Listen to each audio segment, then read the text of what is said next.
ہے کہ قیامت کے دن ایک شخص آئے گا بظاہر بہت ساری نیکیوں کا گٹھر اٹھا کے، تو وَقَدِمْنَا إِلَى مَا عَمِلُوا مِنْ عَمَلٍ فَجَعَلْنَاهُ هَبَاءً مَنْثُورًا۔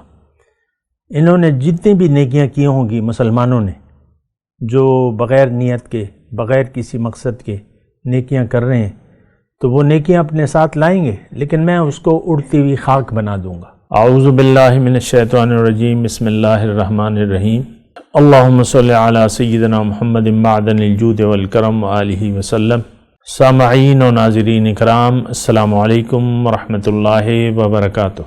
آج کا ہمارا موضوع یہ ہے کہ اللہ کی یاد مگر کیسے؟ دیکھیں، اللہ کی یاد یعنی اگر عوام میں، یہ ظاہر ہے کہ میں ایک عام پبلک فورم پہ بات کر رہا ہوں، ذکر الہی کو ہم نے محدود کر دیا ہے، اور افسوس سے میں یہ کہہ رہا ہوں کہ دین کے جتنی بھی اصطلاحات ہیں ان کی حقیقت سے آج کا مسلمان واقف نہیں ہے۔ اول تو دین کے بارے میں ہماری دلچسپی نہیں ہے، ہماری دلچسپی کا مرکز و منبع دنیا ہے، ظاہر ہے۔ ظاہر کے بارے میں ہم جانتے ہیں اور جاننا چاہتے ہیں، لیکن ہمارا جو باطن ہے، جو حقیقت ہے، اس کے بارے میں نہ ہم جانتے ہیں نہ جاننا چاہتے ہیں۔ آپ دیکھ لیں اپنی دلچسپی کو، کیا دلچسپی ہے؟ کچھ بھی نہیں۔ ظاہر کے لیے آج کا انسان زندہ ہے، دنیا میں غرق ہے، یہ دنیا میں مست ہے، اور ہوائے نفس اس کا معبود ہے۔ یہ نہ سوچیں کہ آپ اللہ کی عبادت کر رہے ہیں، کوئی آپ کا کام اللہ کی عبادت پر مشتمل نہیں ہے، چاہے وہ نماز ہو، روزہ ہو، زکوٰۃ ہو، حج ہو، کلمہ شریف ہو۔ اس کی چونکہ آپ حقیقت سے آگاہ نہیں ہیں، لہٰذا یہ ایک کار عبث میں آپ مصروف ہیں۔ اسی بارے میں اللہ تعالیٰ نے فرمایا ہے کہ قیامت کے دن ایک شخص آئے گا بظاہر بہت ساری نیکیوں کا گٹھر اٹھا کے، تو وَقَدِمْنَا إِلَى مَا عَمِلُوا مِنْ عَمَلٍ فَجَعَلْنَاهُ هَبَاءً مَنْثُورًا۔ انہوں نے جتنی بھی نیکیاں کی ہوں گی مسلمانوں نے، جو بغیر نیت کے بغیر کسی مقصد کے نیکیاں کر رہے ہیں، تو وہ نیکیاں اپنے ساتھ لائیں گے لیکن میں اس کو اڑتی ہوئی خاک بنا دوں گا، دھول بنا دوں گا۔ تو دھول تو ہاتھ میں نہیں آتی بھیا۔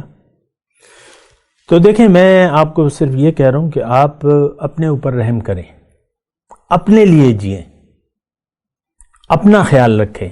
ہم ظاہر کا خیال رکھ رہے ہیں، ظاہر کو ہم نے حقیقت سمجھ لیا ہے۔ بہرحال اللہ کی یاد آج میرا موضوع ہے، تو اللہ کی یاد دیکھیں، حقیقت میں یہ تسبیح اور گٹھلیاں اور یہ کاؤنٹر، یہ اصل ذکر نہیں ہے۔ اصل ذکر تو وہ دل ہے جس میں آپ یا تو اللہ کو بھلائے ہوئے ہیں یا اللہ تعالیٰ آپ کو یاد ہے۔ اور ایک بات نوٹ کر لیں، اگر آپ کی منزل دنیا ہے اور آپ دنیا کے لیے آپ نے زندگی وقف کر دی ہے، آپ کا ہر نیک عمل بیکار ہے، کیونکہ انما الاعمال بالنیات، اعمال کا دار و مدار نیت پر ہے۔ آپ نے تو بنیادی طور پہ ٹھوکر کھا لی، دنیا کو منزل بنا لیا، اللہ کی یاد کو آپ بھول گئے اور بھلائے رکھنا چاہتے ہیں۔ آج کے مسلمان کی تو بات یہ ہے کہ یہ اللہ کو یاد ہی نہیں کرنا چاہتا۔ یہ کھانا بڑے مزے کا تھا، وہ دال بڑے مزے کی تھی، وہ شہر، وہ نظارہ بڑے مزے کا تھا، وہ گاڑی بڑے مزے کی ہے، اور یہ ہے، اور یہ سارے مزے ہمیں یاد ہیں، اور اسی مزوں میں ہم زندگی گزار رہے ہیں، اور دنیا ہی کی ہم تعریف کرتے رہتے ہیں۔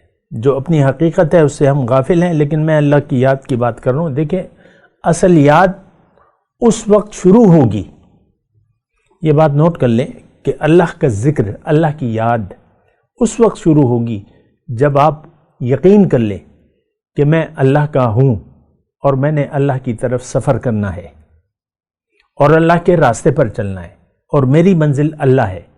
اب آپ کیا سفر شروع ہو گیا اللہ کا، اب آپ کا ہر لمحہ جو ہے وہ ذکر ہے، اللہ کی یاد میں ہے، کیونکہ اب ہر کام میں للہیت آئے گی آپ کی، اور ہونی چاہیے۔ ظاہر ہے کہ جب آپ سفر کر رہے ہیں تو آپ منزل کو تو نہیں بھلائیں گے۔ مثال کے طور پہ نوشہرہ سے آپ بیٹھتے ہیں، کراچی میں آپ کا کام ہے، اور مثال کے طور پہ 3 دن کا سفر ہے، تو گاڑی جب چل رہی ہے تو کسی لمحے بھی آپ یہ نہیں محسوس کریں گے اپنی منزل کو، اور وہ سفر کی تکالیف کو آپ برداشت کریں گے، کیونکہ کراچی پہنچ کے آپ کی شادی ہو رہی ہے مثال کے طور پہ، رخصتی، ولیمہ، یہ سب کچھ ہو رہا ہے، یعنی ٹائم ٹیبل ایسا ہے نا۔ تو اب ظاہر ہے کہ ایک خاص کام کے لیے آپ جا رہے ہیں جو بظاہر خوشی کا کام ہے، تو وہ سفر آپ کے لیے بہت جلد گزر جائے گا، اور سفر کا ایک مقصد ہوگا، اور کسی لمحے بھی آپ اپنی منزل کو نہیں بھلائیں گے۔ ہمارا مسئلہ یہ ہے کہ ایک تو اللہ ہماری منزل ہے نہیں، ہم نے اپنی منزل دنیا کو بنا لیا ہے، ہمارے خیالوں میں دنیا بسی ہوئی ہے، کل کیا ہوگا، پرسوں کیا ہوگا، اور دنیا ہی کے خیال میں ہم زندگی گزار رہے ہیں، دنیا ہی کی پلاننگ ہے۔ تو یہ بات تو مطلب یہ ہے کہ دیکھیں یہ دنیا تو دھوکہ ہے، اب آپ ایک دھوکے میں پڑ گئے تو آپ کو حاصل کچھ نہیں ہونا، یہ ایک مانند سراب ہے، مانند سراب ہے۔ سراب کا مطلب جو نظر آ رہا ہے وہ حقیقت نہیں ہے، آپ کا مال، آپ کا اپنا جسم، آپ کے بچے، آپ کے پوتے نواسے، یہ سب، آپ کا گھر، گاڑی، بینک بیلنس، آپ کی جائیدادیں، یہ سب یہاں رہ جانے والی ہیں، اور اس کا پھر آپ کو حساب کتاب دینا ہوگا۔ یعنی دیکھیں بنیادی جو حساب کتاب ہے وہ تو یہ ہوگا کہ آپ رب کے حضور مجرم کی حیثیت سے جا رہے ہیں یا مسلم کی حیثیت سے جا رہے ہیں۔ آج کے مسلمان نے فیصلہ کر لیا ہے کہ میں نے مجرم کی حیثیت سے جانا ہے اللہ کے پاس۔ یہ اگرچہ ہمیں اس کا احساس بھی نہیں ہے اور نہ ایسی یعنی سوچ بھی نہیں ہے ہماری، لیکن دراصل جو شخص دنیا کے دھوکے کا شکار ہو گیا، یہ شخص مجرم بن گیا، کیونکہ اس نے اپنے مقصد حیات یعنی اللہ کو بھلا دیا۔ اب یہ اللہ کی مرضی سے زندگی گزار ہی نہیں سکتا، اللہ کی مرضی سے زندگی گزارنا اس کے لیے محال ہوگا۔ تزکیہ نفس، اللہ کی رضا، رسول کی اطاعت اس کے لیے بڑی پہاڑ بن جائے گی، ہو گئی نہیں۔ آپ دیکھ لیں آج نیکی کرنی مشکل ہے، اور برائی کا مطلب کیا ہے؟ اللہ کو بھول کے زندگی گزارنا۔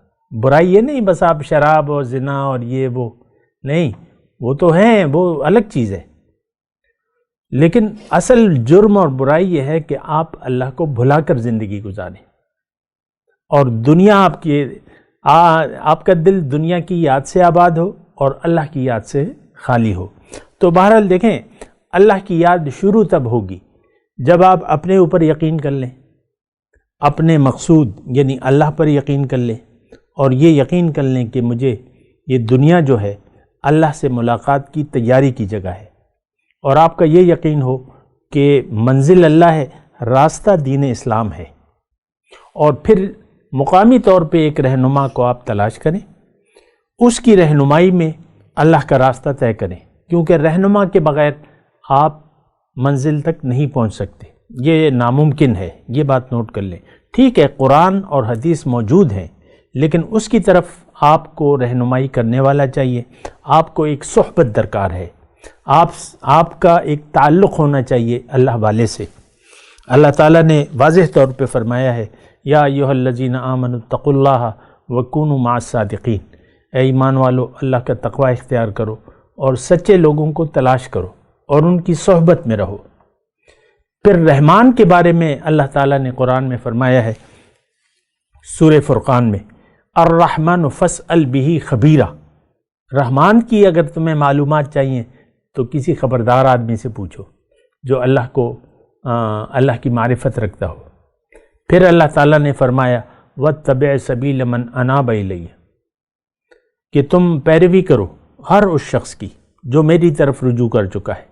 دیکھیں ہمارے لیے حضور صلی اللہ علیہ وسلم کی زندگی کا نمونہ کافی ہے، لیکن آج یعنی جب کہ 1450 سال پورے ہو گئے، تو آج حضور کا اسوہ کیسا تھا عملی طور پہ؟ آج ایک زندہ انسان آپ کو چاہیے کہ وہ آپ کو رہنمائی بھی کرے، ایک نمونہ بھی پیش کرے، اور اس کے توسط سے آپ اللہ تعالیٰ کا یعنی اس کے ذریعے، اکیلے میں انسان اللہ تک نہیں پہنچ سکتا، بغیر کتاب کے، بغیر پیغمبر کے، اور آج موجودہ طور پہ کسی رہنما کے بغیر آپ اپنی منزل تک نہیں پہنچ سکتے۔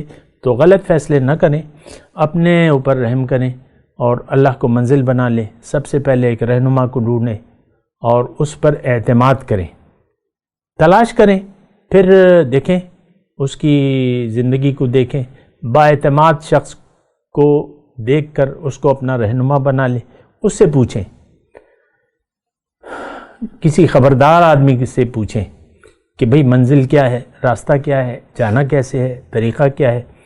تو اس طریقے سے آپ اپنی منزل کو پالیں گے۔ وآخر دعوانا ان الحمدللہ رب العالمین۔ مولاي صل وسلم دائما ابدا على حبيبك خير الخلق كلهم